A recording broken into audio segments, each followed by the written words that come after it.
Bum bum. Welcome to the Alliance Live Show number 59.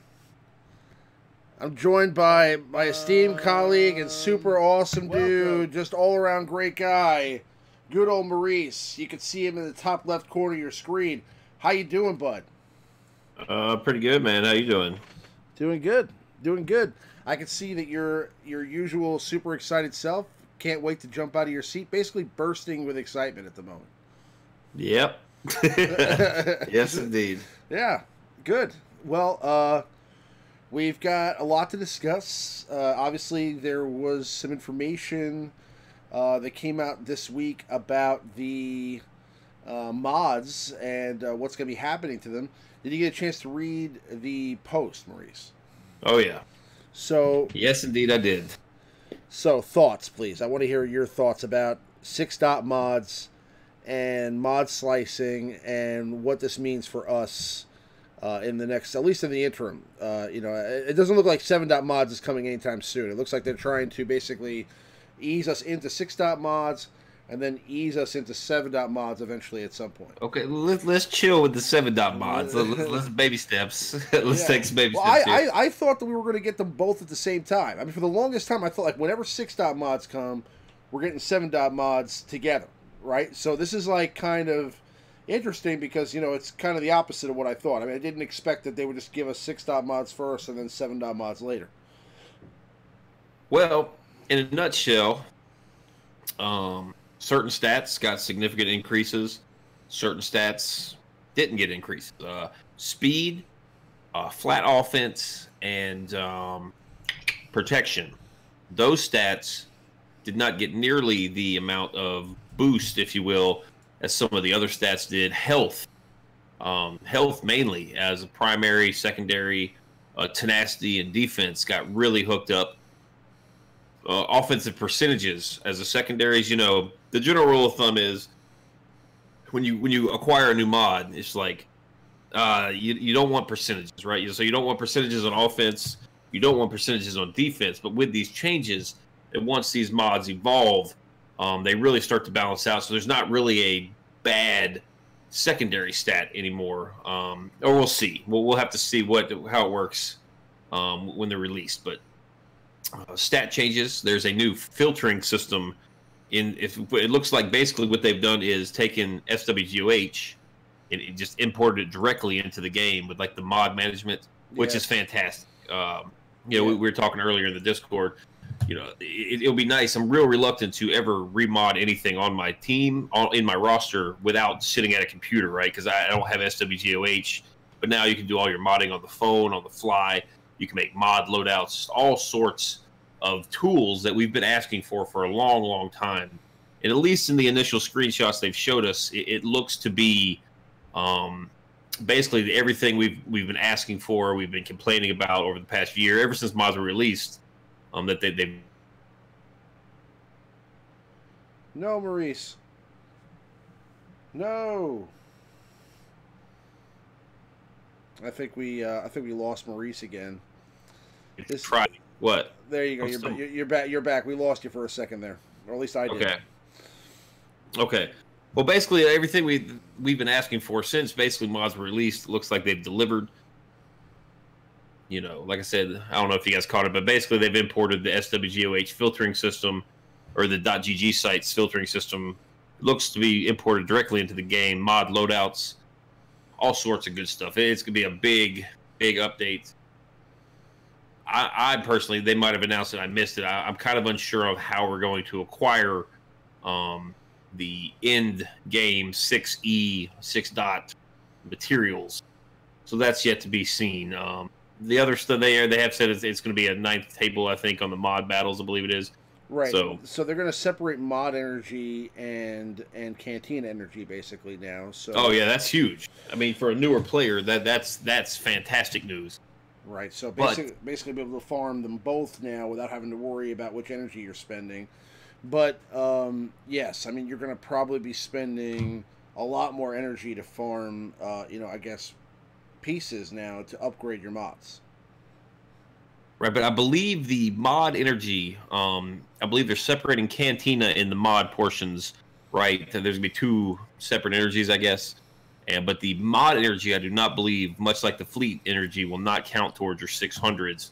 So if you're used to, like myself, just used to just spamming 2 refreshes a day on mods, you might have to rethink your strategy to get your 600s, maybe.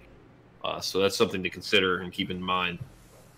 Do I hit Cantina and just get shard shop currency with my energy? Do I, spend a little extra farming some of these hard nodes now? I got some decisions to make, which is good. Change is good. I think I think the popularity of this update will be based on the availability of the resources. If they make these components for the 6 mods like just pay to play only, I don't think it's gonna be very well received. But if they they kind of handicap it, like you can spend millions of dollars in this game, but there's no way for you to get extra zetas or really extra omegas. So if it's kind of similar to that, there's not a real advantage. I imagine there's going to be like an initial pack or two upon release, much like they did the ship omegas and any sort of new stuff they bring into the game. There's like an initial pack. We'll see. I don't know. I'm excited. I'm really excited about this update. It can't go worse than the first time they released mods, right? Nothing can be worse than that. Yeah. No, I don't think it could be bad. I think it's going to be a good thing. I think that they've done a lot of testing this time, unlike last time. They even mentioned that in the post that they've tested it multiple times. Like I know personally that they've tested it a lot. Yeah. They could have just rolled this out. I mean, they've had it ready for quite some time now, but they basically have been testing it just to make sure that it'll be well received, and they've been getting feedback from the beta testers, and they'll probably continue to get feedback even after it's released and make adjustments. And I think that's the way they seem to be handling things now. They're not afraid to say. I mean, obviously with their last situation with what happened with the Sith raid, I mean, they weren't afraid to basically come out and say, hey, we made a bad call. We're gonna go ahead and correct that, and this is how we're going to handle it going forward. And that is huge because, I mean, ultimately, as long as it's right at the end, I mean, who cares how we get there, right? I mean, as long as at the end of the day, the changes are made and everything's correct and, we're all happy with the game, then if it took us, a couple of bumps in the road to get there, it's fine. And again, I'm not saying this just because I'm a game changer or anything. I'm telling you, they need to get some credit because I'll tell you that not a lot of companies care this much about what you think. I mean, they'll just roll out whatever they're going to roll out, and if you like it, you like it. If you don't like it, don't play. And that's really how it is. I mean, with this game, they're doing a lot of testing. I mean, listen, it's an EA game, so they have more money back behind this, and this game actually makes a lot more money than a lot of games. So it's got money behind it to do the testing and to spend, to have staff to sit there and email beta testers and let them know that there's a beta out, and they have a game balance team now that tests characters and makes sure they're not too OP when they come out. And you could see the quality in the releases lately are fantastic. I mean, the characters that are coming out are very, if they're not going to be meta defining, like they're like overall just game changer characters, they have their uses in different areas of the game. So, I mean, you got characters like Raid Han, for example. Like that character. When he first came out, I really didn't see any value for him in Arena, but you can look at him in some of the raids, and he's a tremendous character. I mean, I think I was watching a stream by McMole the other day, and he was doing like 300k damage with young Han Solo, and yeah. That's insane. I mean, we did that on the stream ourselves. We were doing like 150k something damage, 200k damage with him on the Rancor raid. But I mean, if you can, that's just going in blind, completely unaware of what the character does, how to mod it. You know what I mean? That's just like slap some random mods on him and go. You know, he's doing that type of damage. So right. So I mean, if you mod him correctly and you use him in the right composition and you stack up his offense and you give him master's training and all that other stuff, I mean, you could jack up his offense to do like 300k damage, and that's a huge, huge bonus for a character. I mean, you know, he's a horse in that AAT raid. Young Han, I can't wait to get him done. I'm farming him like crazy out of the guild shipments to get him to 7-star so I can use him in the raids. You know, and that's the way it is. But what I'm saying is basically, long story short, you know, they're doing a lot of testing with the mods to make sure that when they release it this time, there isn't any crazy uprising like there was the first time mods came out. And I think everybody will be happy with it. Well, if we've learned anything from any of the updates they do, you know, anything they release usually to buy generally lasts about 30 days. So don't go nuts and buy it right at the horn, because like I mentioned, some of these stats were increased significantly. If they were to roll back something, you don't want to be stuck. You know, I would just wait, let it release. We give it a couple days, fool around with what you got already, you know, and then make a decision if you wanted to purchase or invest into something with money, with any sort of real currency. You know, like some of these percentages, you guys can all see them in the forum post. They've made some significant changes to a lot of the core mechanics of the game with these mods, and I think they're balanced. Just looking at them firsthand, I think they've done a good job. At least it looks like on paper. You know, the primary stats everybody goes for: speed, obviously, offense, flat offensive secondaries, and then they go for crit damage, right? And these are the three stats that really weren't affected that much. They didn't get any sort of significant boost, but all the other stats, they're really trying to balance it out to where it's not just, you know, Star Wars Galaxy of Speed mod. You know, they are trying to make improvement, and I think this is kind of a step towards that. You can't change it overnight, but this is kind of a step in the right direction. To where, you know, if you don't get a mod with 20 secondary speed, but all of a sudden you have a mod with 50 defense on it, it's not a terrible mod. You know, it's like man, it's going to be nuts. I think, you know, just playing against this Rey Jedi training team here, I think that we'll see a day again where Rey Scavenger has a place in the meta again. I think she's going to be, you know, she's such a hard-hitting character. I mean, like, you know, if they jack up mods where offense is like a huge thing, I mean, that's a character right there that would benefit tremendously from that. I mean, like, well, you know, okay, she's a great example because the health circles are going up significantly. Like, you know, right now it's protection, what is it, 23.5%, but you only get 5.88% health on the primary. They're jacking it up to where you almost get, I think, 16% now on those, and protection's only going up to, I think, maybe, you know, just a couple ticks to maybe 30% or so. I don't have the numbers right in front of me, but like you're talking about Scav Rey, and she has a nice amount of health steal on her kit. So if she's very fast, she's going, she can just continually fill up her health pool.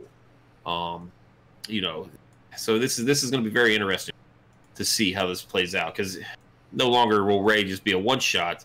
You might get her real close, but then she goes in with a triple attack and heals herself all the way back up with her health steal with the big damage, you know. So I'm excited about it. We'll see. I don't know. I get the sense it's coming very, very soon, like this week, next week. I would go ahead and get ready. You can start saving. I mean, all the credits you can. They've been testing it for a while, so I mean, it's definitely coming sooner rather than later for sure. I mean, they basically gave us the whole update. Pretty much tried to give us no surprises whatsoever in terms of this forum post. I mean, it was like it's funny. The title of the post is a very brief overview of the mod update, but yet it's like got 16 to 20 pictures on it. It's like 5 pages long. Gives you every information. I'll link the. I'm gonna link the post here in the chat. Just so, if you guys haven't read this post, you really, really should. You clearly care about this game as you're watching a live stream about it. This is stuff you really should look over and get prepared for, because the more credits you save, You know, even at the very, very bottom of the post, it gives you some tips. Like on the very bottom, it's like 3 lines. It's like, you know, complete all your mod battles in preparation for the new 9 table. It says level your green, blue, and purple mods to 3, 6, and 9. They basically tell you what to do. Because, you know, when these mods come out, like if you have a green mod right now, and it's just sitting there at level 1, and, you know, whatever the mod is, it has a secondary stat of speed. If you upgrade it now to 3, it's a 100% chance that you'll get that speed upgrade. If you wait until after the update, you're not going to get a guaranteed 100%. It will be 25% randomly, like because the stats only go up, I think, once you get to level 12, and then they'll go up. So it's a little different how they're going to work. I think that's how it's going to work. So you're no longer guaranteed those 2 stats you see on a blue mod or those 3 you see on a purple. It will all be random once all 4 stats are shown. So you want to level up those greens to 3, blues to 6, and purples to 9. If you like those stats. If the stats are kind of undesirable, like you have like defense percentage, offense percentage, and like health percentage, it may be best to wait on that one because you might get speed in that 4th slot, you know. So yeah, it's interesting. I mean, I'm looking forward to it, and I'm hoping that whenever the update comes, we get some free bonus materials to test it out. Like, I'm hoping that we're not like sitting there waiting days to see what it's like to upgrade some of these mods. Because, I mean, listen, there's a lot. We got a lot of mods. You know what I mean? So it's not like I don't want to have to worry about being able to only upgrade like 4 mods, like in the first like month. I hope that there's there's an ability to level up a lot, because again, I want to be able to go in there and start to work on hundreds of mods that we have equipped on characters already, and start to piece by piece level them all up to 6 dot. And then, they're saying even with the 6 dot mods that you're going to start to put some of those into the you're going to start to sell some of those too. So, I mean, ultimately, even when you convert it to 6 dot, there's still going to be mods that you're not going to want to keep.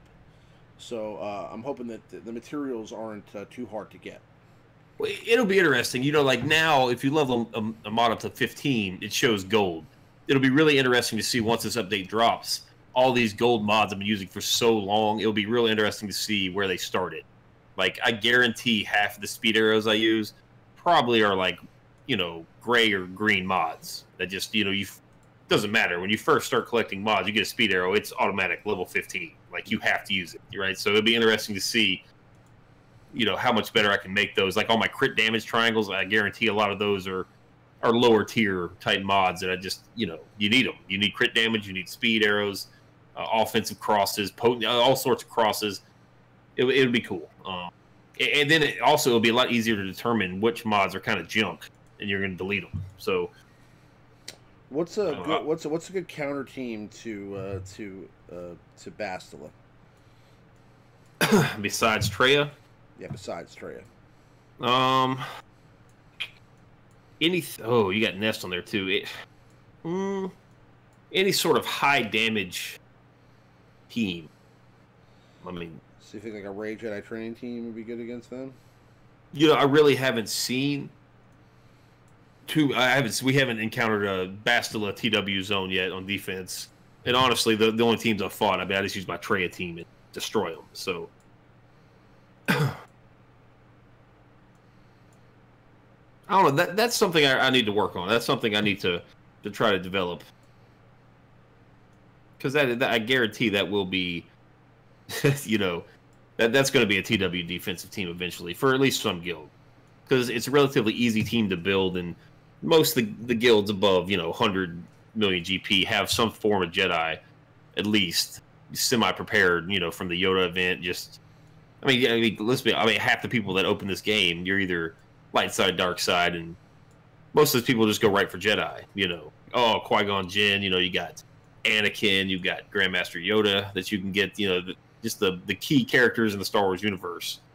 Unfortunately, like Mace Windu, they're terrible in the game, but you don't know that when you're a new player. So hopefully you do. Hopefully you watch streams like this and you know, I tell you what, I quit playing that Marvel Strike Force game.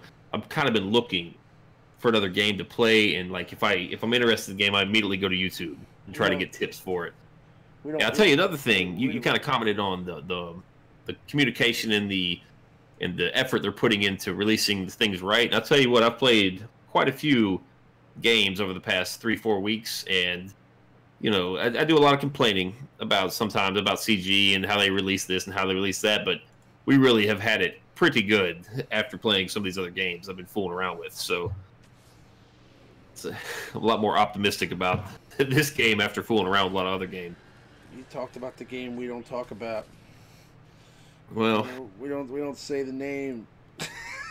It's like Voldemort. Yes. It's like Voldemort. We don't talk about it. But no, it's true. Even though I'm a game changer and you know, I have a relationship with EA, I'm telling you, it's just telling you from like, yeah, I always shoot it straight. I mean, and I tell you, you know, that even with that relationship, EA does do a lot of things that a lot of other companies do not do, and we sometimes take it for granted. You know, obviously we want to have 100% clear communication at all times. We always want things to work out in our favor and to be the way that we want them to be. But the fact is that that's just an impossibility, and what is possible is, you know, to be as transparent as you can be without harming the game in any way or trying to hurt the player base in any way. And I'll tell you that this game, they do a lot to make sure that free-to-play players are happy. They do a lot to make sure that the player base is informed on what's coming, and if they feel like something that has happened wasn't rolled out properly, they'll create a post about it to like apologize or like just kind of set the record straight about it. I mean, there's lots of games out there. I mean, I play, Power Rangers. I play other games, and I'm telling you that they do not care. If something comes out that you don't like, too bad. It's the way they're doing it, and you're just going to have to deal with it, and it is what it is. And there's very little communication. You don't know anything about what's coming. They'll nerf characters left and right. I mean, it's literally set in stone in almost all these other games. I mean, that after you buy a character, 3 months later, that character is going to get the nerf hammer like crazy. Like, that character is no longer going to be good. The character you paid for is now no longer going to be viable anymore. They don't do that in this game. They've done a nerf one time that I can remember. And I think it was when they, a real true nerf. I'm not talking about like a nerf to a mechanic from a raid, or I'm talking about like they just nerfed an arena character. And that was back when Poe, before speed worked, back when Poe was dominating the arena because of his ability to just, it was a roll of dice to see who went first with their Poe. They nerfed Poe's speed by 1, and then they fixed speed so that Qui-Gon Jinn was the fastest character in the game, right? Or it was Yoda at the time, but anyway, yeah. The point is that they don't nerf characters here. So the money that you spend on a character, your investment is tight. They may release other characters that come out that are better, but they're not going to take. That's natural. That's the creep of game creep. Right. Power creep. That's going to happen in any game. If you play any mobile game, any freemium type game, and don't expect this one character you have to be the best character until the game ends, I mean, you're going to be pretty disappointed. That's just the way these games work. And again, we're streaming this game. We have dozens of people watching this, so clearly it's a game people enjoy. Right. No, I'm just saying. I mean, again, it's one of those things where there are games out there where you can spend. I mean, I've done it. I've spent hundreds of dollars on a character. Like in Power Rangers, I've spent money on a character that you get charged. I mean, first of all, the leveling process is a little bit different. You don't get them to 7 stars. Getting a character to 7 stars in that game is like or like maxed out, for example, is like ridiculous. So it just doesn't happen. But what does happen is you level up a character and you get him, let's say, to level 3 or level 4, and that character will have a mechanic that makes his abilities faster. It's real time, live PvP. So they'll have abilities that are like, maybe the character has a super fast ability where he can attack and it's almost unblockable, and they'll let that rock for like 3 months, and they'll know it's cheap as hell, and this guy's dominating the arena because he has this cheap attack, and they'll let that rock for like 3 months, and then they'll just nerf the hell out of the character to the point where he's just completely unusable, and it's like a guarantee, like this is going to happen. Like that you're buying this character, and sometimes you last 3 or 4 months, sometimes it lasts 5 or 6 months, sometimes it lasts a couple of weeks, and then they get rid. It doesn't matter, but you already spent hundreds of dollars on this guy, and now he's getting completely changed to the point where you can't even use him anymore, and there's no chance for a refund or anything like that. So that doesn't happen in this game, and like I said, they're pretty clear about what's is going to happen and what has happened. So I mean, I think we have a pretty good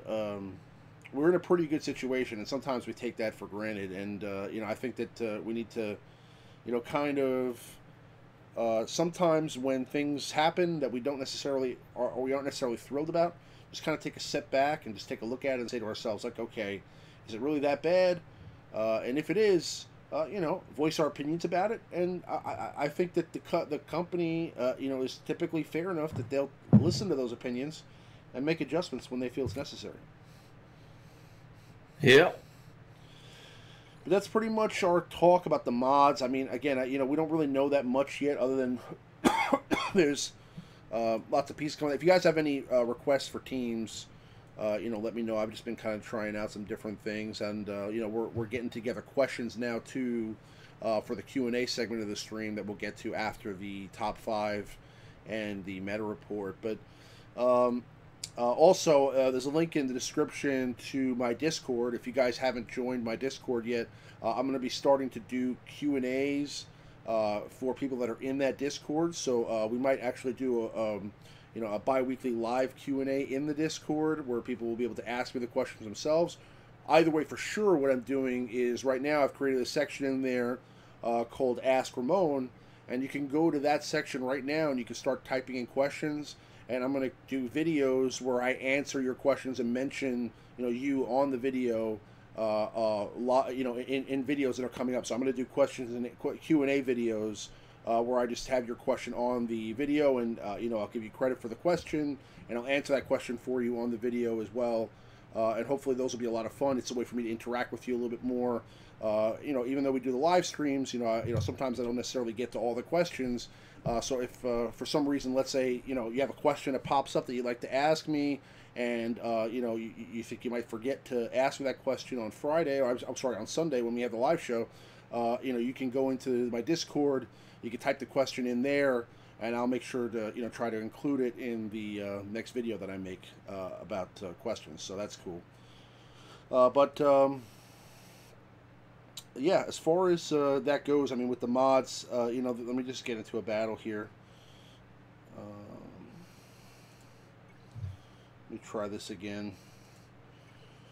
But as far as that goes with the mods, I mean, there's very little information about where the info is going to come. Okay, you want me to try HK lead with BB8, IG88? Okay, no problem. I'll try that out for you, brother. What we do know is that, yes, there's going to be mod loadouts now, so you're going to be able to kind of attach mods to specific characters. You'll be able to change full mod loadouts from one character to another character.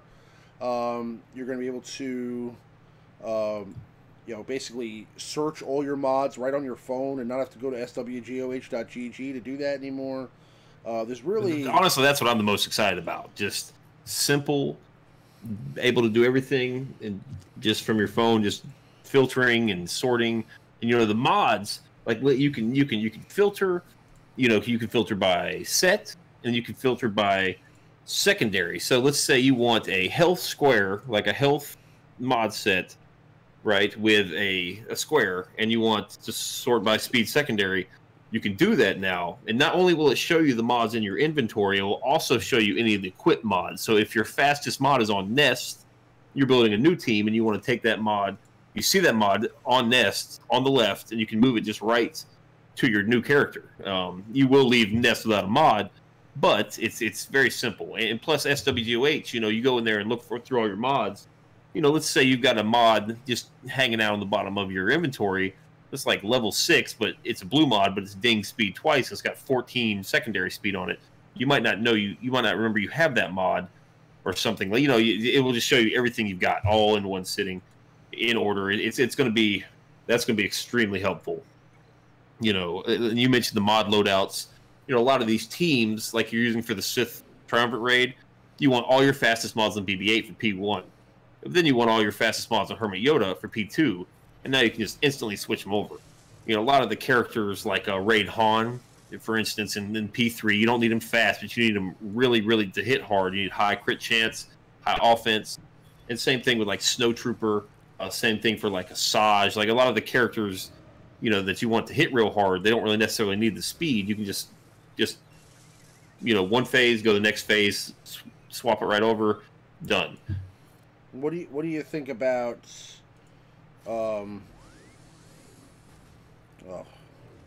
get destroyed in this battle here. What do you think about with the change to the way that you could search for mods?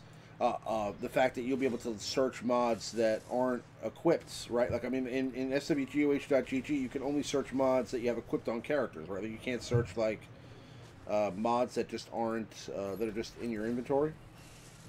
Or am I getting that wrong? Yeah. SWGOH, you have to have them equipped on a character. The GG site, you have to have them equipped. It won't show your ones that are unequipped. Right, so this will be able to show every mod that you have. Mm-hmm. So that's kind of cool. So it's actually a step above SWGOH.gg. The GG site will still have its uses. Like, we do the meta report on the stream here. It's nice to go in there and see how popular certain Zetas are. Information about characters, gear requirements. You'll still need that site for that, but no longer will you have to sit with your phone in one hand and use the internet to mod search, Because I don't know about you, but I spend probably more time in the game fooling with mods and tinkering and finessing teams than I do anything else. It'll be nice to be able to do that, like, while I'm sitting somewhere. Like, if I, like, let's say I go to the DMV, it'd be nice to just sit in a chair for, kind of be there for an hour. So I can mod, just sit there and mod on my roster. It'll be much more convenient. I think there's every single one of these updates kind of eliminates, because the big concern a few months ago, they released TWTB. It's like we're spending too much time in the game. It does feel like they're taking small steps to try to minimize how much time you spend in the game. Like, we can sim Galactic War now. Now we'll be able to filter our mods in the game. You can sim some of these mythic events, just little small baby steps to keeping us not being glued to our phone, 18 hours a day playing this game. So that's good because it is a mobile game, So. Right. Plus, they only show your mods that you've last synced, right? So It's like, and again, if you're not synced, that's a problem. You remember that dude that had the website that he created for mod management? What was that guy's name? You remember? Oh, geez. Do you remember what I'm talking about? Like, he created a website, like, for mod management, but you had to, like, actually type in the mods yourself. Like, yes. You had to type in the speed. You had to type in every mod. I remember Wrath put in every mod that he had in there. Oh, yeah. And then, like, SWGOH came out with their tool, like, 2 weeks later. And I'm pretty sure he quit the game altogether and never saw him again. Never saw the guy again after that. Never even talked to him. He just literally disappeared. I bet you he still plays the game. His name was it was with like a Z, right? Like it was like he was on one of the streams. I can't remember if that's when we were back with the other community or if it was one of our very, very first Alliance streams. I can't remember. But he did come on one of the live streams and talk all about it. And it was super helpful. Because at the time, it was super helpful. But then more and more tools came out. I know the Roughnecks Guild had a website for a while. that allowed you to search mods. There's another tool where you could just, put in the secondary stats you wanted to go through all your mods and kind of show you, what was the best fit. There's all sorts of stuff that's come out, and all of it's very helpful. But at the end of the day, SWGOH has always been the one that I use. It doesn't mean it's necessarily the best, but that's the one I use. Yeah, I think his name started with a Z, and it was like, yes, because he had played some other sort of RPG game with a very similar system, and he nailed it. Like, he got it pretty spot on in his predictions about it. He was like our mod expert as far as that's concerned. He was like I remember Crouching Rancor. That's another good one. Take that. We're gonna win this one. This is actually gonna work out here. We're gonna take out the Bastila team here. That's it. All right, T3 to the rescue. I mean, this team would get absolutely obliterated and mauled and destroyed by a Treya team, but no, against that team they did yes, victory. Okay, so let's get into the meta report, and then we'll do some more arena battles. If you guys have any teams that you want to see after the meta report in the top 5, you can type them into the chat now, and we'll collect them. Also, if you have any questions you'd like asked in the Q&A segment after the top 5, you can type them in now, and we'll collect them and ask them in the Q&A segment in a bit. I'll give Trey a shot. Yeah, sure, why not? Okay, so let's go to the meta report here. So, surprise, surprise, Emperor Palpatine still dominates the meta. But not for long, I think, because Darth Treya is now at number 3, right behind CLS. So, and she's closing fast. So I think that, I mean, now you see a lot more Darth Treya leads. You're seeing a lot more Darth Treya unlocked. You see, because it's a process, right, guys? It's not just getting Darth Treya. Because once you get Darth Treya, you have to have the Zetas on her, too. And her first Zeta, that's going to be that unique, because then you can use her in any squad. You can use her with your Palpatine. And then the second Zeta is going to be her leader. So for those that have 2 Zetas on her, and the very few people that have her 6 and 7 stars, they're probably running her as a lead right now.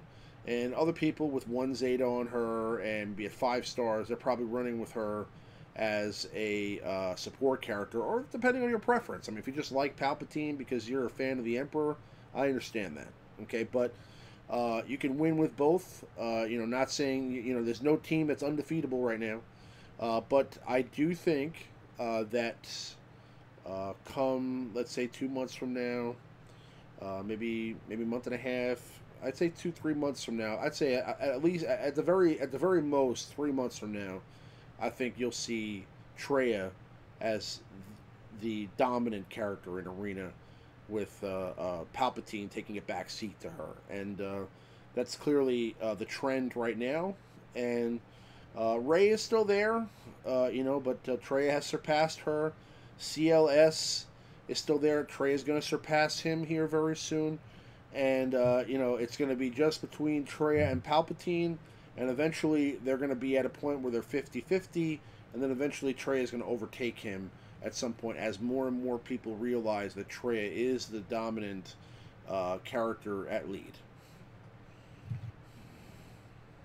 Well, once you start getting to the older shards and people do start getting Treya, we see Bastila creeping up here, so that's because you can't leave Palpatine in, because that team, Bastila will just destroy Palpatine, right? So, yeah, you're just going to have to put Treya in just for defense. You can use Palpatine on offense still probably now, but on defense, you almost have to put in Treya. Otherwise, you're just going to tank it. Because, Bastila is super easy to gear. You can throw any Jedi behind her pretty much and probably take out a Palpatine team. So, yeah, Bastila is working her way up the chain, too. Bastila right now is the number 5 leader at rank 1. I run a Bastila arena right now, and she is a ton of fun. I mean, she's got a fantastic kit. She's literally only surpassed right now by Rey Jedi Training, Darth Traya, CLS, and Emperor Palpatine. All the other leaders take a back seat to her. You know, she's a bigger leader right now than Rex in Arena, which is crazy. You know what I mean? But you know, Rex will see his day again. He's off the list at the moment. You know, more people are using Harrison Dula lead at rank 1 than Rex. But that's kind of mind-boggling. And Wedge Antilles is up there, but that Wedge is mainly a counter to the Traya squads. And yeah, I think that Bastila will continue to see you know, some play there. She literally is fantastic. Okay, I mean, she's just, I can't say enough about the fact that she basically makes. Listen, Traya lead is great. Okay, Palpatine lead is great. They all enhance the Sith and the Empire. Okay, but the characters that are around Palpatine and around Traya are already great. Scion is already great without Traya. Nihilus is already great without Traya. You know, all these characters are already great. Palpatine's already great without Traya. Thrawn is already great without Palpatine or Traya. Okay, but you know, Ezra Bridger, Anakin Skywalker, Aayla Secura, General Kenobi right now. All these characters are being made arena viable by one character, and that's Bastila. So Bastila, that one ingredient, is making 4 other characters able to battle in arena against some of the mightiest foes that are available out there right now. So you're able to take out Scion teams and Palpatine teams and Traya teams with Bastila lead, because you know, running, you know, old Ben Kenobi and you know, and Anakin Skywalker and Ezra Bridger and all these characters, because Bastila just boosts the Jedi with that much you know, that much health and protection, that she makes them, you know, able to withstand the battle. And also she gives them increased damage, and you get an increased damage from Master's training with Hermit Yoda, that makes the team, you know, fantastic. So yes, you know, she's just got a really, I think, you know, I mean, obviously more and more people are starting to appreciate the leader ability, but you know, she's a fantastic character. But that's our top 10 leaders at rank 1. Moving along now to our top 10 squad members at rank 1. We really don't have a huge change here, except, I mean, well, no, nothing really huge has changed. Grand Admiral Thrawn is behind Palpatine. You know, Han Solo's on the list. Darth Traya continues to creep her way up. Grand Moff Tarkin somehow is holding on for dear life there at number 10. I really don't understand how Grand Moff Tarkin is in the top 10 characters at rank 1, but he has been for a little while now, and it's very interesting. Well, he's got a speed lead. You know, newer shards maybe. I just, he is a 5th Empire, I guess. You know, he's easily accessible. I don't. That doesn't make it. I think it has to be earlier shards where they're giving you a free Tarkin, like, you know, because you get, when you get to ships, they give you 80 shards for Tarkin. So it has to be, because it has to have something to do with that, I think. But yeah, he's not a good character. I don't think he is. Maybe that's just my opinion, but he's just. That's just what I think. Yeah. But yeah, that's really pretty much it. There hasn't been much movement on this list for quite some time. So when there is, you know, we'll spend a little bit more time discussing it. But other than you know, really Traya kind of making her way onto the list, which she did a couple weeks ago, and Palpatine overtaking Thrawn a few weeks ago, there really hasn't been much movement here. The main major theme here is Dark Side is taking over, and light side characters really aren't on here anymore, other than CLS, R2-D2, and Han Solo. So Uh, hopefully we'll see some change over the next couple of weeks as we get some new characters and as more people unlock Treya. We'll see some mobility here. But that's our top 10 squad members at rank 1, and that rounds out the meta report for this week. Now we're going to move into our top 5, and this week we're doing top 5 characters for Squad Arena in Star Wars Galaxy of Heroes. So, Maurice, who do we have at number 5? Who's the 5th best arena character in the game? Well, number 5 is going to be Thrawn, I believe, yes? Yes. Thrawn is number 5. You can make a case he could be much, much higher, and he may. If the meta changes, he would probably rise up. But out of all the legendary characters, all the Hero's Journey characters, he has remained a staple in the meta ever since he was released. Just a fantastic character, the ultimate disruptor with Fracture. He's got the weird speed up ability block mechanic. Has a turn meter move where he feeds turn meter swaps turn meter with an opposing, or an ally, swaps the turn meter and gives them protection. Is very, very fast. Base speed is very high, among the best in the game. Just a great character. A pretty good leadership ability too. Zetas are squad specific, and you can run him just as effectively without the Zetas. A great raid character. I mean, every comp, every game breaking comp we've seen that does massive damage in any of the raids usually includes Thrawn. So just an all around great character, fleet commander. He's on probably half the arena teams in my shard in the midst of the Treya meta, and he's not a Sith. So I mean that he's on Treya teams. Like he is the odd man out. A lot of teams, not a Sith. Like the 5th character that's not a Sith. He's one of them.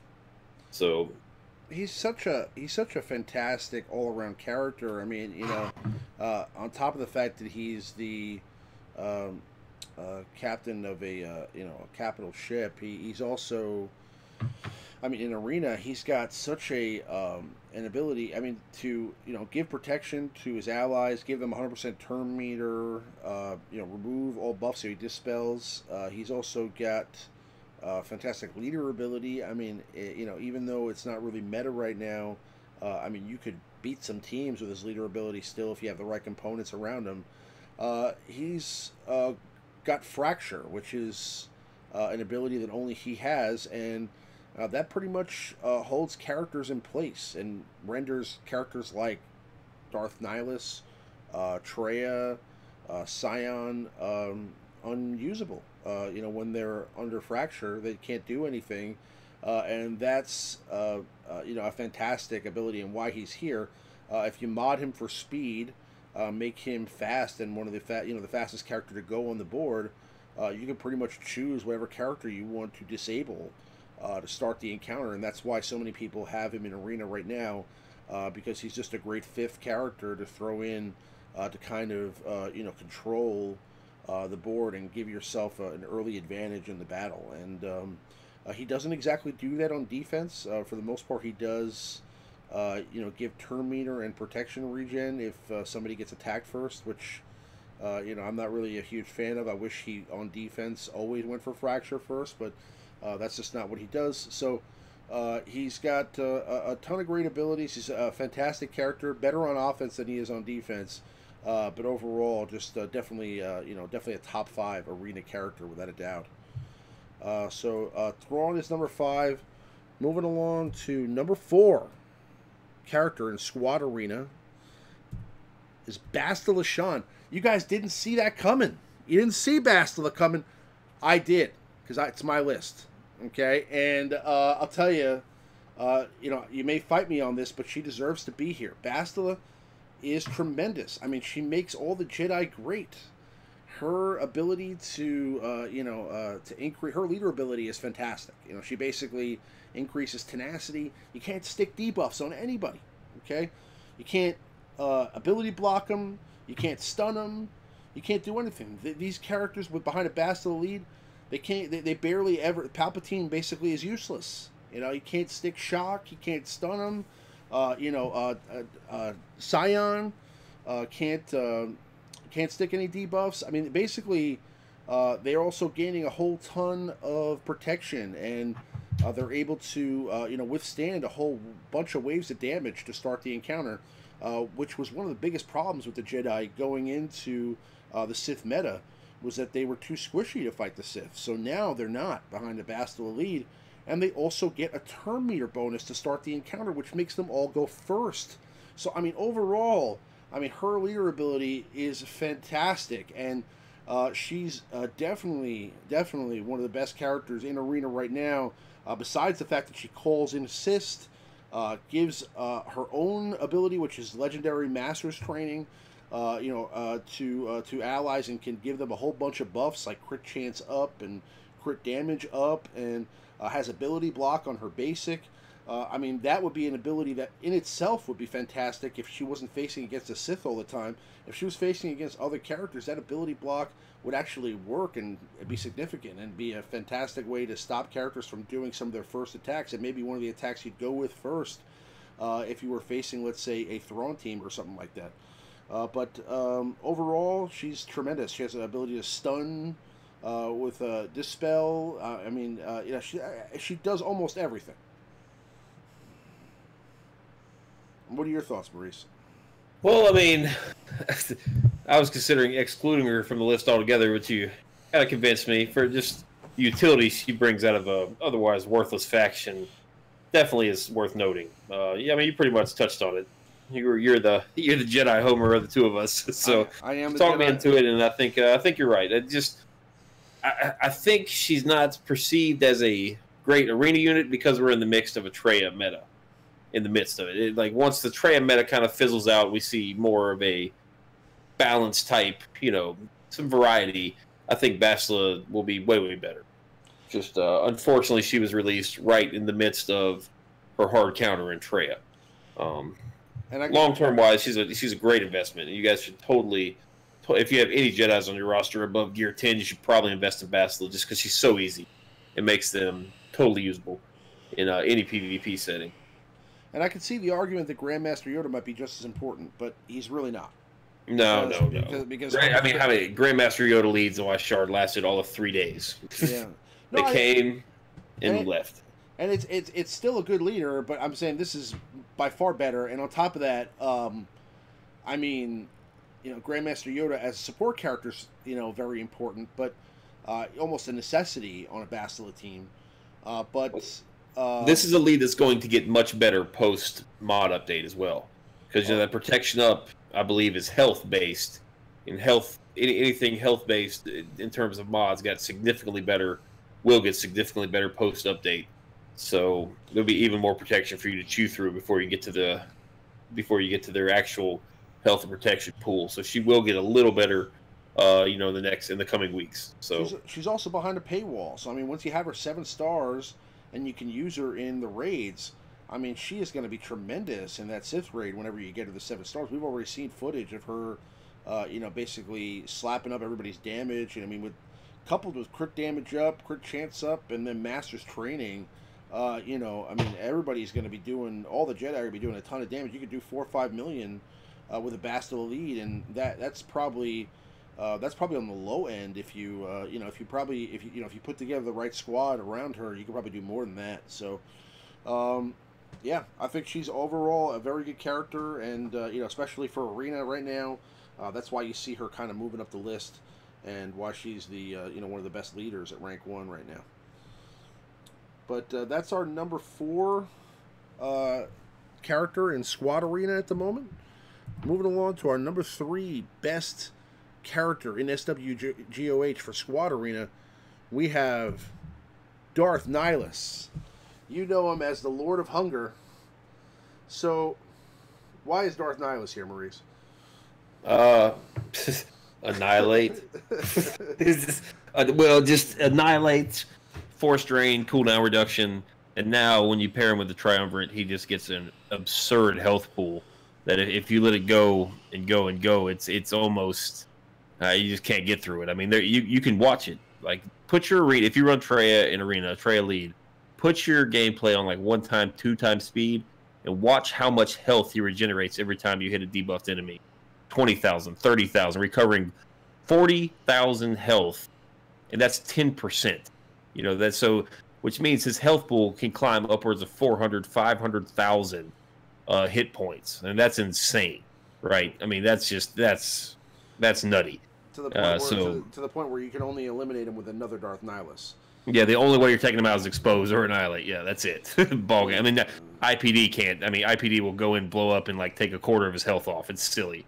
Right. I mean, but he's been ever since he's released. I mean, people used him 3-star Gear 7 in Arena, just effectively. Like, you know, just a crazy PvP character.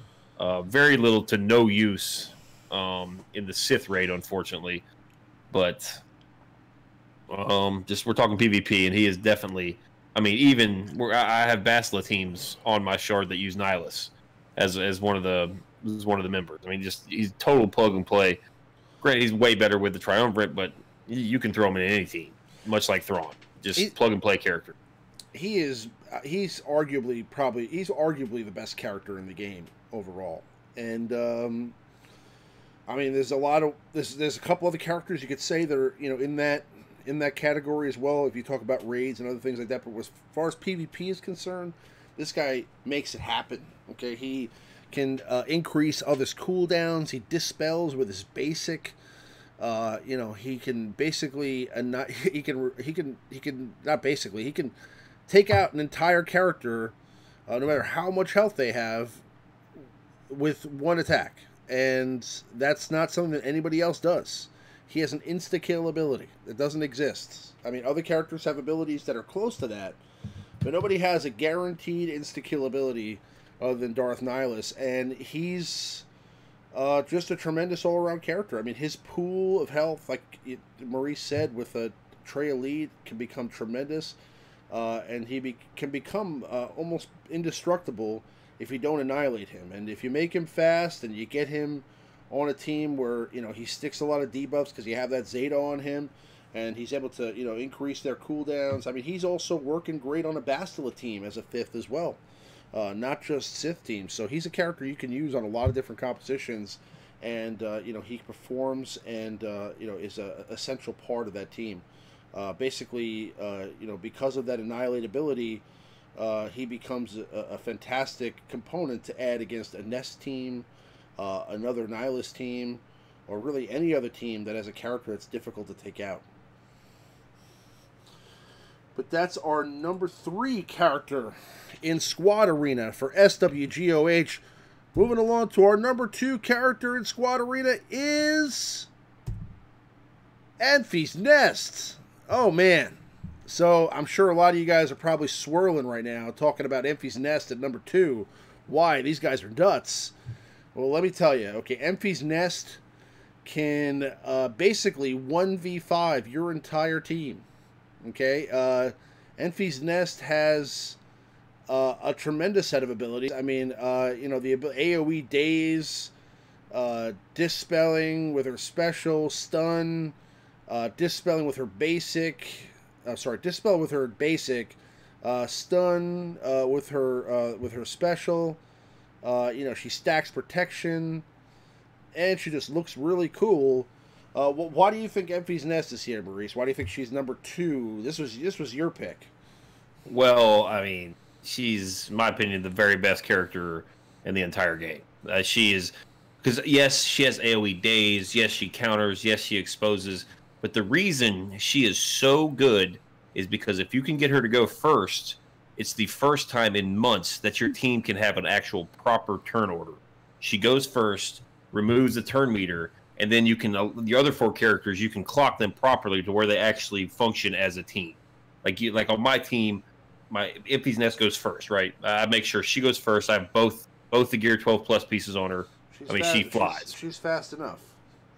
Yeah, just fast enough to go first. She goes first and removes the turn meter, and then I have the rest of my team clocked properly. So it's the same thing every single time. There's no RNG at all on when I'm running offense. So it's Nest goes first, removes the turn meter.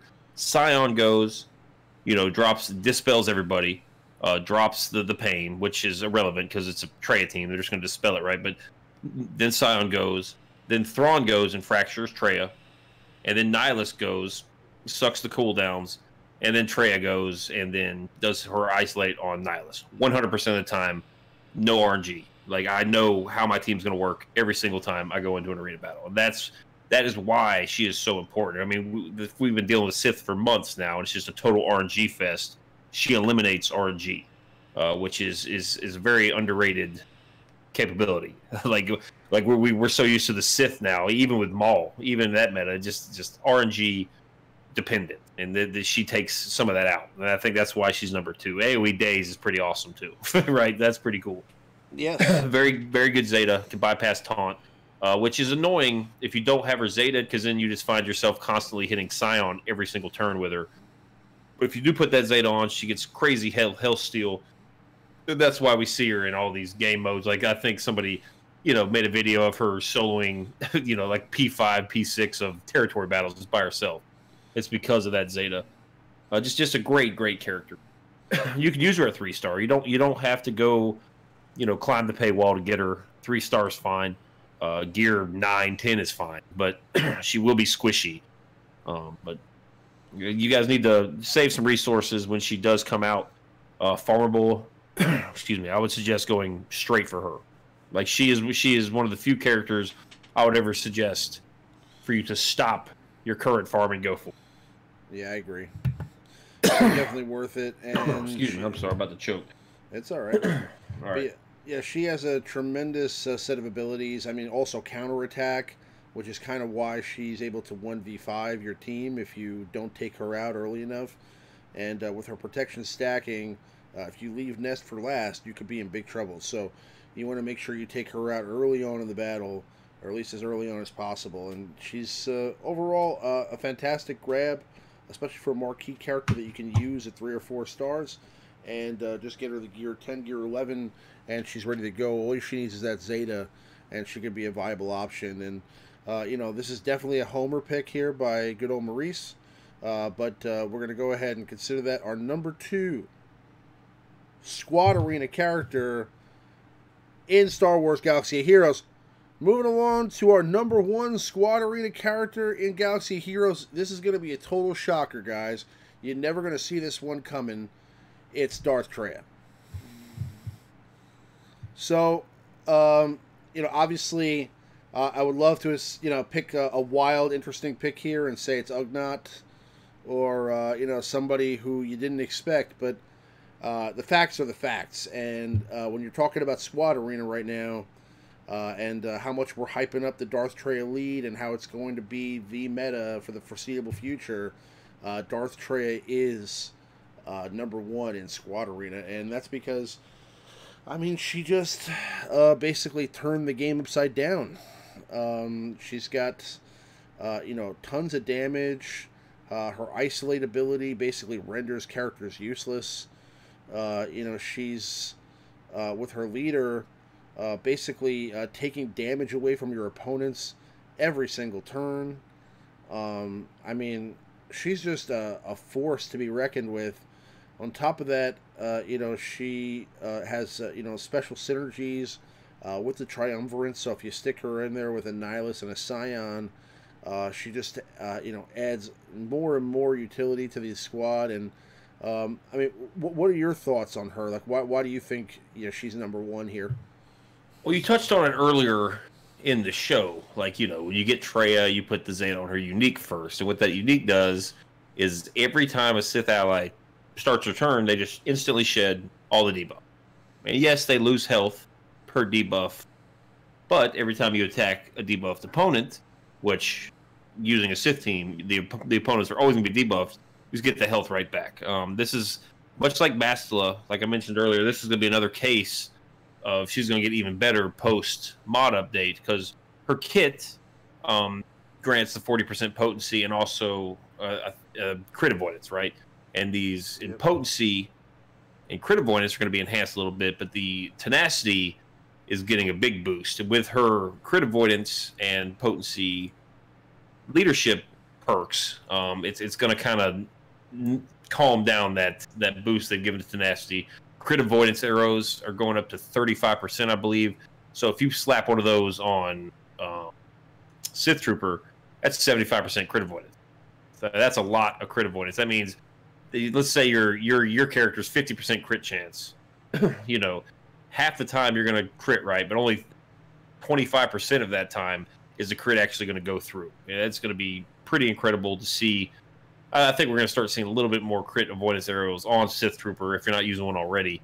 It is pretty nasty. It's going to be tough. Just a great all around character. I mean, just the best arena character there is. It just hands down. I mean, yeah. And that's our number one squad arena character in Star Wars Galaxy of Heroes. We do have an honorable mention this week, and she was the number one squad arena character for a long time before Trey and Palpatine came along, and that is Rey Jedi Training. So basically, Rey is one of the few teams out there, one of the few leaders out there that can still dethrone a Trey or a Palpatine when coupled with the right components around her. And you know, she really has a tremendous amount of abilities that, you know, the ability to dispel, you know, ability block, expose, call in, assist.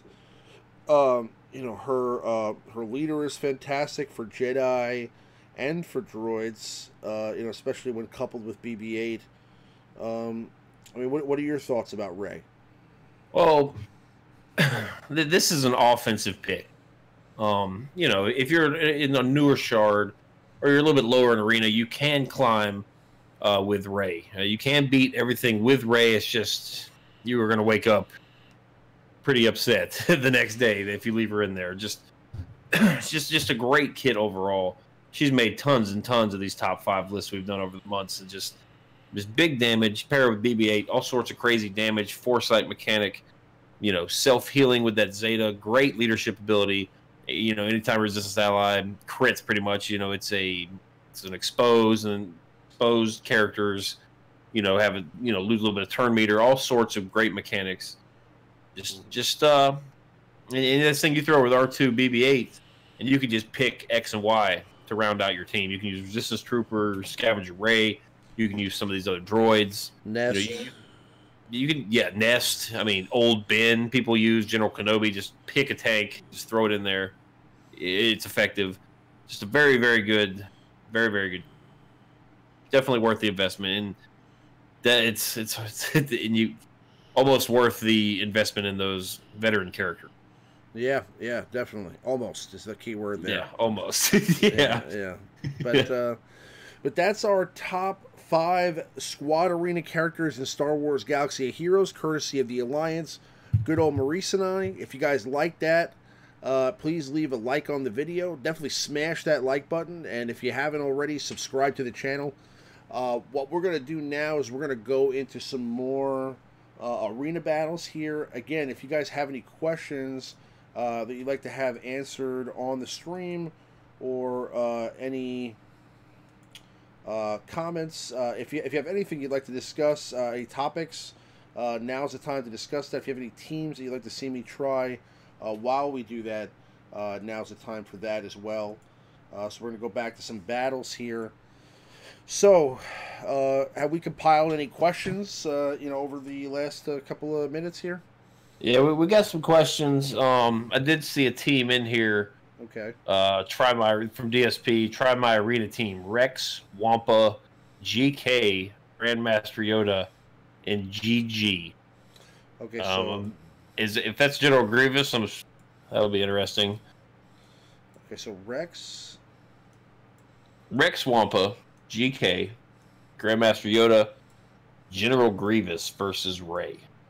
He wants you to try it against Rey. He wants you to try it against Rey. Okay. This Rey team is pretty OP, man. You're gonna see something here. That team is ridiculous. Okay, so all right, so we're going with Rex lead. Hold on, Rex is so far down the list because he doesn't have a Zeta. Just got to get to him. Yeah, just because he did. I mean, you got every Zeta in the game, don't you? So I mean, he doesn't have one. So he's gonna be way down there. Every Zeta, yeah. Including, I saw that Stormtrooper. That Zeta. Every single one. Don't look at my Stormtrooper. Okay, there's Rex. And what's the other pieces? It is Rex, Wampa, General Kenobi, Grandmaster Yoda, GG. I got you, Candida. 1 second, man. I got your question. Wampa.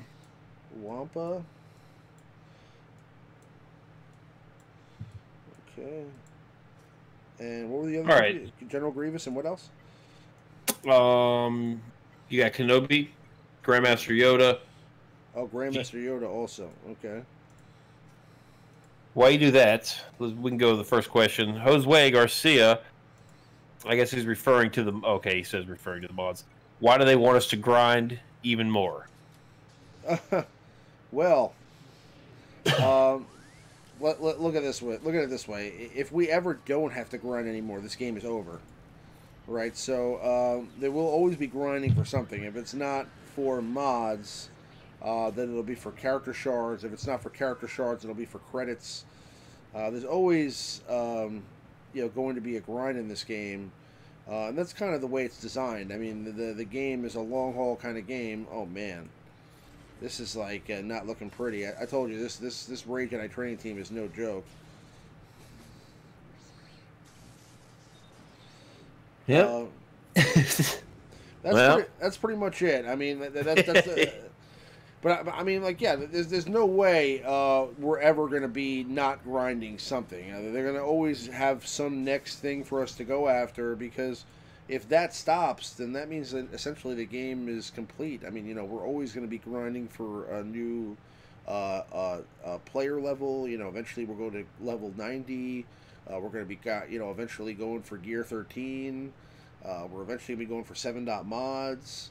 We're eventually going for another raid. We'll eventually be, going for, maybe they'll, obviously they'll always be going for characters. But they've realized now that, a lot of the players have been playing the game long enough. I mean, even free-to-play players that haven't spent a nickel on the game, have pretty large rosters now. I mean, they have, some characters, people that haven't spent $1, over 100 7-star characters, and that's a pretty substantial roster. I mean, it's 20 teams that they can put out there.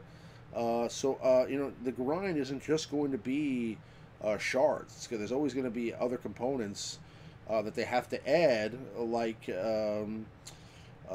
ship omegas and ship building materials. And I mean, like, there's always going to be other pieces that you have to farm and go after. Otherwise, the game ends. This is a collection game. That's what this is. More than the actual live gameplay, you actually spend time farming characters, looking at your roster, gearing characters, remodding your team. You spend more time with the maintenance of your roster than you do actually playing the game. And that's a fact. 100%, yeah, for sure. But we've been screaming for years, I guess now. It sucks that we have to farm mods and characters out of Cantina with the same energy. They've listened, and now that we can, Cantina energy and the mod energy, I believe they're different now. So, it affects you differently depending on where you are in the game. If you're a newer player, this is great because now you can farm mods and characters. Or you have to decide, I guess. I guess it's going to be between the mod battles and the mod challenges, maybe. I'm not sure exactly how that's going to work, but there's a mod energy and now there's Canteen energy, so you can farm for both now. Whereas before, especially for the newer players, it's a really tough decision.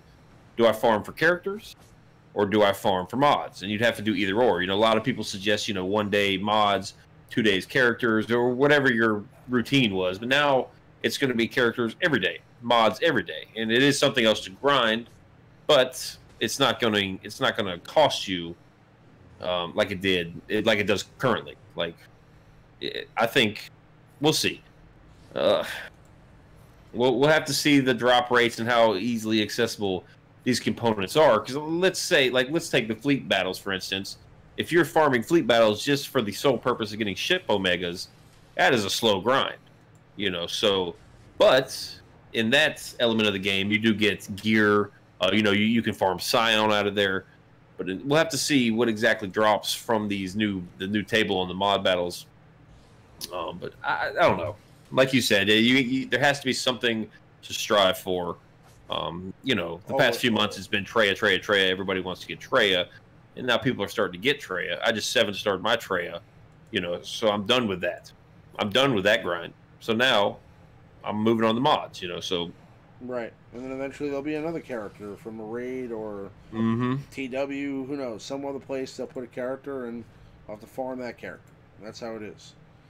You know, maybe they'll put another character in the guild store, like Wampa and Hermit Yoda. Yeah, but that's pretty much that. Any other teams people want to see? Because that team is with General Grievous is not cutting it. Yeah, DSP, you've had some good ones last few weeks. That one wasn't quite quite as strong as some of those Geonosian spy teams suggested. Yes. Let's see. We've got quite a few here. Takedown Games ask any word on T3 for the iOS. Has there been any sort of buzz about when we, because I have an iOS device as well, get T3 and didn't cheese it and use an emulator? Well, there hasn't been any word yet. I'm assuming that it will happen sooner rather than later. I don't recall exactly how long it was when you had to wait for K2SO on iOS, but I believe it'll be about, I'd say, like 30 days. That's just my if I had to guess, that's what I would say. I have no idea. I mean, I'd love to have the character. It's just the way my roster is right now, I don't have any spare gear to start a new 3-star project. You know, like if I got T3, it'd be great. You know, I'd be real pumped about it. Then he would Droid would just sit there for 3 months before I really got to work on him. I've made some gambles recently, and I just don't have any resources. So we have Thane Kyrell with 6 mods. Are we finally going to be able to solo the tank raid? We can already solo the tank raid. Yeah, well, I don't think you'll really ever be able to solo P1 and then go into P2. I think, or at least, maybe it's just because it's the way it is now. Like you almost have to manually do P1 to count to 7, you know, and time your abilities properly. And then we could probably auto it from the beginning of P2 on now. Yeah, sure, probably. Just because of the massive, like, health pool, defense, our characters can be a lot tankier than they are now. So that's a strong possibility. We'll see. Candida Freeman. Okay. Any idea on how to mod Grandmaster Yoda? How do you mod Grandmaster Yoda, Ramon?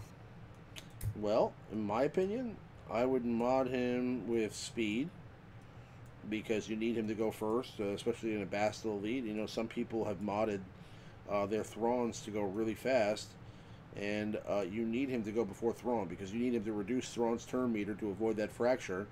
Otherwise, somebody's going to get fractured, and then a few seconds later, Trey is going to isolate somebody else, and if she isolates Bastila or Hermit Yoda, you're in trouble. So, you know, you want to get that isolate stuck on somebody like General Kenobi, so you want to protect him from getting fractured first, and the only way to do that is to make sure your Yoda's fast. So I would go with a speed set for him, you know, obviously with primaries of either offense or crit damage on his triangle, and then definitely offense on his cross if possible. Or if you don't want to go with offense, I would suggest potency as the, I would say, as a second set, you want to either go with health or potency, because you know, you want him to have enough potency to reduce turn meter with his ability as well. So I would go with a speed set, and then a potency set. Yeah, I'm gonna take your word for that, because I don't really run the Jedi at all. I was about to make the investment, and then I just took a detour and went the Kira route. It's just building that team now instead. Yeah. You are the Jedi Master. I've never liked them. I don't know how you don't like the Jedi. This is a Star Wars game. You gotta love the Jedi. Yeah, well, You should in become game they've always been. Yeah. Yeah. Yeah. But next question. Hope that helped. Candina. Drew Dog asks, any word on a Django Fett release? Um, no word yet on Jango Fett. Um, I can tell you that I think eventually we will see a Jango Fett release. I mean, again, I don't want to let anybody's hopes down, but I think it's probably going to be way further down the road. It's not going to be anytime soon. But they know what people want Django. Okay, I mean, believe me, they know. People have been asking for Django on the forums for years now. I mean, he's probably one of the most requested characters on the SWGOH forums. So uh, the I've had conversations with the devs about like their conversations internally, and there are definitely tons of fanboys that work for CG that are trying to get characters. That's why characters like Bastila and Nihilus and Treya made it into this game. I mean, we could have easily had this game without any of these characters. I mean, there's no Darth Treya in Force Arena. Okay, the reason we have characters like this is because we have some fanboys that love this game, and they're trying to get the Old Republic characters in the game. They're trying to get the fan favorites, Revan, characters like that in the game. Now, when that happens, is not all up to them. I mean, it has partly to do with them, but also it has a lot to do with Disney and their cadence of releasing content. So, I mean, ultimately, they have to do what Disney and Lucas says, and if they have, let's say, for example, a new show coming, or a new movie coming, or a new comic book coming out, or a new cartoon, they are probably going to be tasked with promoting that in some way, shape, or form in the game. So obviously that's a cool thing, but also sometimes it kind of takes away from some of the things that they'd, I'm sure, like to work on, like maybe getting certain characters in the game that we all want, or certain things like that away. And maybe there's a reason for that. I mean, maybe ultimately, we're waiting on Revan and some of these characters because there's some form of media that they're going to bring them back into the canon with, and we just don't know that yet. I mean, who knows? Maybe in the next cartoon, we're going to get a flashback that shows Darth Revan, and they don't want to tell us anything about it yet, so that's why they're kind of holding off on releasing that character, because we're going to find out in some either a movie or a game that this character's going to be made canon again in that show. I mean, they almost made Revan canon in Clone Wars. I mean, they could still do that again. I mean, Clone Wars is coming back, so I'm sure that all this stuff will eventually work out. I don't think it's going to be soon. I mean, I think if they were going to do a Django type legendary event, it would have been like immediately with the Bosk release, right, to the hard node. I think it's too late now, and I think we've had too much time. I mean, if you guys really want Bosk, I mean, you could be refreshing the hard node and hitting it 10 times a day, and be, upwards, getting close to 6-star now. So I think it's been too long for them to do that. I think, maybe if they release, another batch of bounty hunters, or they give, Zam and Cad, or a tweak in the bounties, I guess. I think we will get them eventually, but not yet. I think the window for that to happen is kind of past. And maybe I'm wrong. Hopefully I'm wrong. Everyone's all revving now, so we'll see. We'll get them. Just Yeah. probably later rather than sooner. I agree with you. All right, DSP asked a question. DSP, I don't really. Maybe I copied it wrong. Is Are new health mods a way to rework General Grievous and Darth Nihilus? I don't know if health is what General Grievous needs. It's that, I mean, excluding those Gear 12 Plus pieces, General Grievous has a base speed of 109. Yeah. So with that base speed of 109, he could have 100,000 health and still be kind of, you know. Darth Nihilus is going to get even nastier with it. You know, we talked earlier about the massive healing he does. His health pool will get bigger. So, yeah. To answer Thane Kyrell's kind of got a question, is with 6-dot mods giving health a huge boost, could we see a comeback of Expose? Outside of Arena, at least looking at these updates on paper, you know, general advice for since mods came out were go protection over health. I don't, outside of your 5 Arena characters, I don't think that's the case anymore. I think it's going to be health is going to be the dominant primary for your circles and stuff now, just because all these Gear 12 pieces like the multi-tool give health steal, characters have a natural health steal in their kit, all sorts of healing going on now. So I don't think Hexion is going to be the way to go outside of Arena. Expose will definitely come into play, but you're just going to want to use Poe. You don't want to use a whole resistance team, and just Poe's not fast enough. Poe's not faster than Nest. Nest is going to get even better with her Expose because she's going to counter and Expose, and you can pop that Expose in your next character's turn. Expose will become more prevalent, yes. I will say yes. It'd be interesting to see if we could get more characters like Nest outside of a Resistance faction tag that do Expose. So that would be, it'd be nice to see a little more Expose in the game from other sources. Agreed. I think eventually we will get not a comeback of Expose. Expose, I think, is still pretty prevalent in the game. I just think we will see, you know, some characters that utilize Expose a lot, like Resistance characters, for example, get some sort of, you know, a boost, and then that will in turn, you know, boost Expose. And that's a good point. If you guys haven't developed Poe, Poe might not be a terrible character could just kind of throw on the back burner of your favorites list, right? Because he does have a ship, and he does an AoE Expose. And so just even completely outside of the Resistance faction, he could be a character you might want to consider moving forward. He's a good character, even outside of Resistance. Just very fast. You know, AoE Expose, taunt, buff immunity, you know, on the target. Good character.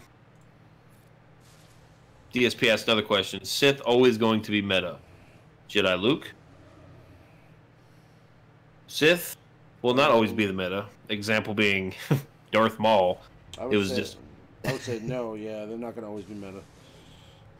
What they'll do is they'll bring out a character, R2, for example. As soon as R2 came out, Maul's just completely evaporated. No more Maul. Just like almost like within a week or two. Just everyone took Maul out because it wasn't working. And then something similar will happen. They'll bring out a character, they'll rework a faction, you know, give a couple characters certain key zetas. There'll be a glaring counter to Traya eventually. It's just the majority of the player base don't even have Traya yet, so it'd be kind of unfair to just nip it in the bud when everyone's so close now. Thane Kyrell saying that we're going to get T3 and all the iOS users are going to get T3 in a day or two. So he's saying they already answered that. Oh, did they? What was the date? Oh, he said in a day or two. I don't know what that means, but maybe. Well, super. Jedi Luke could possibly be the counter. I don't think that's coming anytime. No. Hopefully I'm wrong, but yeah. I mean, we're in the midst of this Old Republic push that they're doing.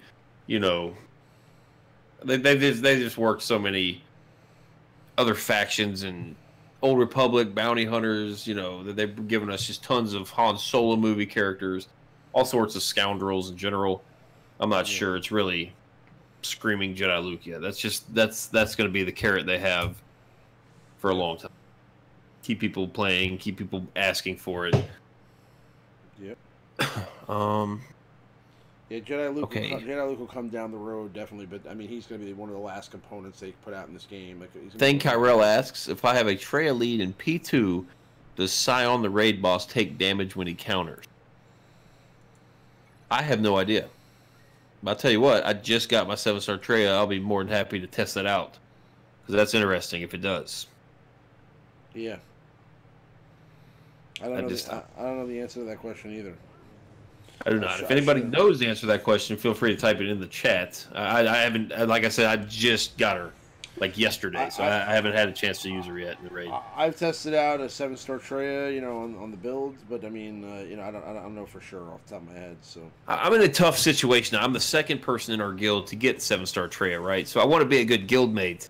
You just kind of take a back seat, let everybody else catch up, get their, get top 3. It's going to be. I'm going to do it, but it's going to be tough because that Gear 12 Plus stuff is so important. It's gonna be tough to sit there and try to get 10th place, And it's gonna be tough, but yeah, for sure.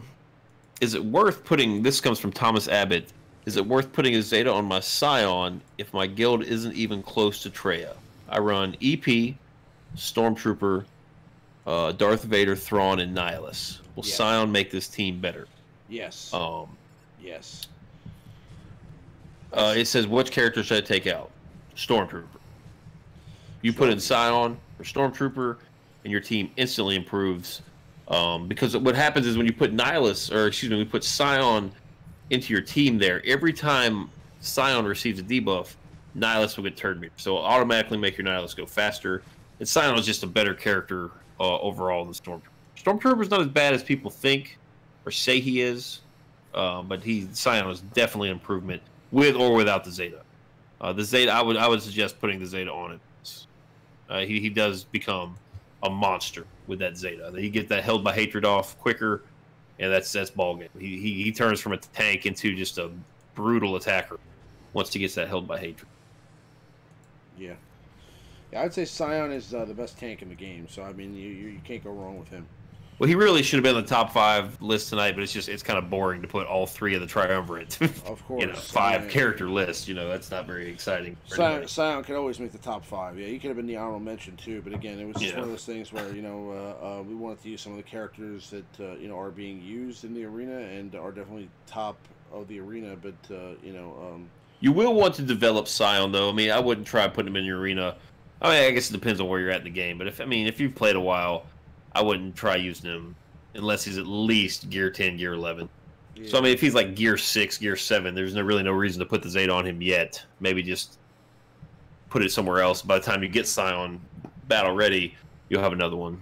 Agreed. But yeah, definitely put Scion in with or without the Zeta for Stormtrooper. I think your team will get a lot better. All right, I think we're gonna wrap it up here. Okay. Yeah, we're getting a little bit late here. Again, I did create a section in the Discord. Again, there's a link in the description of this video, and this stream for you to join my Discord. I have a Discord channel for my YouTube channel. There's a section there called Ask Ramon. If for any reason we didn't get a chance to answer your question on this stream, if I don't see it in that section there called hashtag Ask Ramon, we'll ask it on the next stream, or you can come next Sunday and join us here. But you can definitely join that Discord and ask me any questions that you like. I'm going to be putting together a video of all the questions asked there, and I'll ask your question on that mailbag video, that Q&A video. When I get to that, which will be probably sometime later this week. So, again, that's there's a link in the description to my Discord. You can ask me questions there. Also, check out www.thealliancegaming.com. We have kind of revamped the site. There's a lot more content on there now. I believe Sparrow and Stan have the Cantina Visla podcast on there, as well as Effian is posting some of his content on there for people that need help with raids and territory wars, territory battles, etc. Oh, duh. Yeah, Thomas Abbott just said, I'm sorry, Sith Trooper, not Stormtrooper. That was my mistake. That was kind of dumb on my part. Sorry about that. That's all right. Also, check out Maurice's other channel that he does with T Money, which is the They have a stream every week called the Extraordinary Nerf Herders. You can check that out. And they also have a channel called Operation Metaverse, where they're doing a ton of great stuff on there. Now they have a weekly show on Tuesday nights, I believe. So they do a live show, kind of Q&A style. You should check that out. And they also have videos they put out all the time with some pretty interesting teams and concepts as well. So you should definitely check that out. But I appreciate everybody sticking it out with us. It's now 3 o'clock in the morning Eastern time. We're going to go ahead and call it a stream. We're about an hour and 40 minutes in. We will be back next Sunday, kicking it and taking a look at whatever new content comes out. Hopefully we have some more information about the mods and maybe even a new character. We'll have to wait and see. But again, thank you everybody for staying around and catching the stream live here tonight. It's great, always great interacting with you guys. But definitely join that Discord. I'm going to be doing a lot more interactive stuff there. I think I want to do a live stream in that Discord during the week as well, separate from the Alliance live show, where I have you guys just jump into the chat and kind of ask your questions there as well. And that should be a lot of fun also. So I hope to talk to you guys soon. But may the force be with you guys, and I will see you guys on the next one. Me and Maurice signing out. Good night, guys.